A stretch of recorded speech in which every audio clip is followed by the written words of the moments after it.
আসসালামু আলাইকুম ভাই। ওয়ালাইকুম সালাম। আপনার গান তো আমরা শুনি, আপনার বক্ত আমরা বুঝছি, আর বহুদিন বাদে আপনার লোক দেখা হইলো। আর এই মাঝে মাঝে ফেসবুকে আপনার দেখি, লাইক কমেন্ট করি আমরা বুঝছি।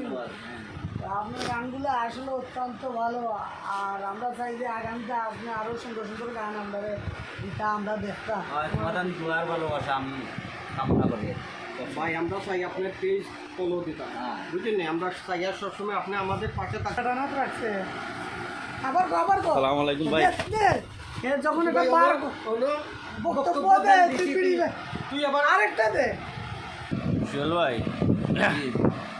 আমি তো দেখলাম আপনি দীর্ঘদিন ধরে আপনি গান বাজনা করেন, এটা পেজ নিয়ে আসেন, আলহামদুলিল্লাহ। কি অবস্থা আপনার? জি আলহামদুলিল্লাহ আলহামদুলিল্লাহ। কিছু বলবানি পেজ নিয়ে কিছু? পেজ নিয়ে কিতা হইতাম তো গান ছাড়ি আর আপনি পেজ নিয়ে তো কাজ করেন না।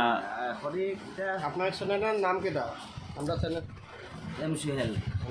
এম সুহেল তো এখান ঠিক আছে। এরপরে মানুষের শিক্ষণীয় কিছু থাকতো, যার কারণে এটা যদি দেও মানুষের দেখবো এবং চলবো। বুঝছি। ওখানে আপনি যদি কোনো একদিন সময় করেন কিংবা আমরা একটা প্রোগ্রাম করি, তো আপনার কাছে কিলা মনে হয়?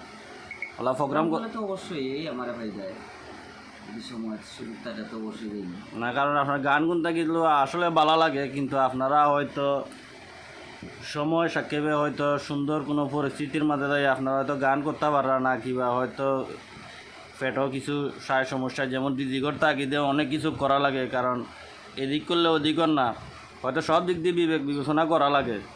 এরপরও আপনারা যদি একটু সুযোগ সুবিধা করে দেন কিংবা সুযোগ পাইন, আপনি আমরা কইলে বসে আমরা একটা সিস্টেমে দায়িত্ব আসলাম আর কি। অবশ্যই অবশ্যই অবশ্যই, কোনো সমস্যা নেই। আমার একটা ভাই সবসময় তোমার পাশে। আচ্ছা ভাই, আপনার কথা শুনিয়া খুব ভালো লাগলো। দর্শকের উদ্দেশ্যে কিছু কইবা নি? দর্শকের ভালোবাসা দোয়া অবিরাম সবসময় চাই, এটা আমার কামনা।